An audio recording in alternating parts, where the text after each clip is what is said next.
Hello and welcome to the show. You've heard that saying, fashion you can buy, but style you possess. My guest today is the mastermind behind some of the most celebrated African-influenced designs on the market.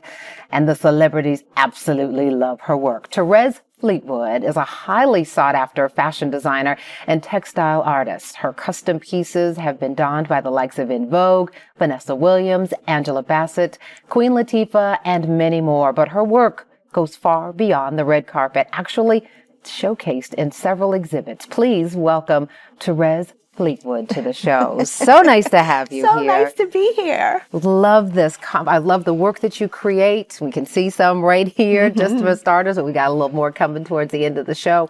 But let's talk about your journey into fashion, starting with the little girl who was never satisfied with anything mama brought home, right? Yes. Well, it's funny because when I was about 3 or 4 years old, my mother used to sew a lot of my clothes, and I used to sit either right at her, at her feet, or at a little table she would set up for me. And the scrap fabrics, I would wrap them around my doll, and then I would take paper plates and different things and cut out little shapes and kind of put them, on the doll. She didn't give me pins to fix them with, but she gave you what you needed to plant the seed of creativity.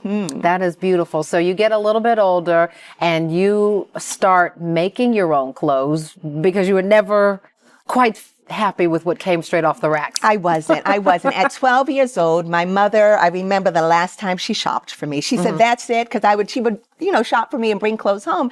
And I don't like that. I'm not going to wear that. I get my little temper tantrum going. I'm not going to wear that. That's it, she said to me. You are going to sewing school. I'm not putting up with this with you anymore. So I said, okay. So she sent me to sewing school, and at 12 years old, I'm sitting there learning how to sew. Wow. I have to imagine you were the youngest student in the class. I probably was, yes. That's amazing. So let's talk about where the career, did you know at that point, this is what I want to do for a living? I did not, because actually after I went to sewing school, I took my machine and just put it in the closet. I needed to do, I was 12 years old. There were other things on my mind that I wanted to do. Of course. But at 15, I remember I had this dream, and I woke up from the dream, and in the dream it was a lot of drummings, bright colors, a lot of music, energy, just beautiful. Wow. And I woke up from it saying, wait, what was that all about? Yeah. But that stuck with me because there were a lot of African prints, there was the African drumming, that whole vibe resonated with me in that dream. Wow. And that changed the course of what fashion looked like for you, didn't it? Absolutely. So what happened was 10 years later, when I moved to New York to attend FIT, I was living in Harlem, and an African store opened up right on the corner where I was living. And I walked in there boldly and I said, I'm a fashion designer. I see all these beautiful fabrics you have. I can create a collection for you. And he was like, okay. I was like, ooh, that was easy. And I think one of the first lessons right there is just being bold enough to say, here's what I want to do, and asking for it, right? Asking for it, and being confident in knowing that I could do it.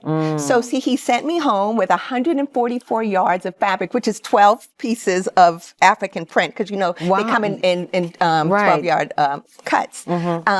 I got a table set up, and what I created for him was more like robes and oversized shirts, SML sizing, and small, medium, and large. And drawstring pants and different things like that. Yeah. So what I would do is the scrap fabrics left over, it could be a yard and a half. Then I would start to create my collection, what resonated with me, which was more body conscious silhouettes. I was designing, a lot of the celebrities are wearing now those little suits. I can't think of the name what they're called, but with the little corsets. Yeah, they're almost like little lingerie pieces. Oh yes. I was designing those back in the 90s. Wow. So yeah, and so much. You're so confident at this point. You walked away from the Fashion Institute, right? I did. I went to the FIT for one semester, only one semester, because in my mind, I said I already know how to design, but what I don't know is how to make clothing, like really construct it, because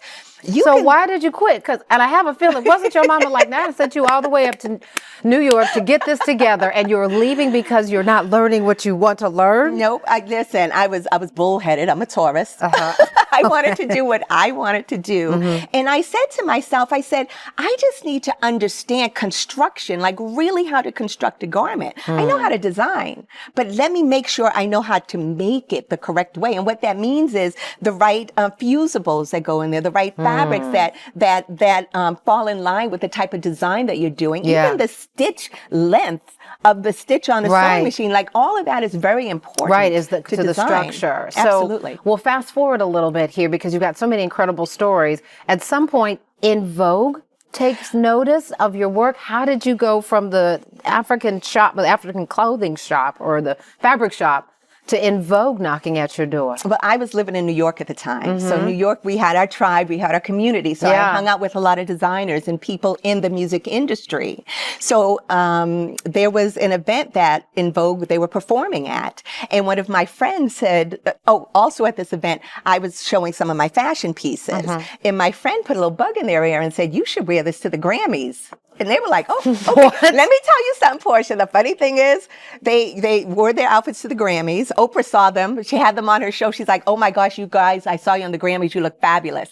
But the funny thing is, back then, they paid more for their shoes than they did for my outfits. Exactly. But I just want to pause there because what was it like seeing your garments, your designs on stage at the Grammys? Oh my gosh, I talked about this for weeks. It was so exciting. I mean, whoever came in my presence, I was like, did you see? Did you see? Did you see? Yeah. And again, we weren't and we weren't social media. No, that's what I was going to say. Did you We're the generation Turn of on the TV. Exactly. Yeah. Exactly. Oh my goodness.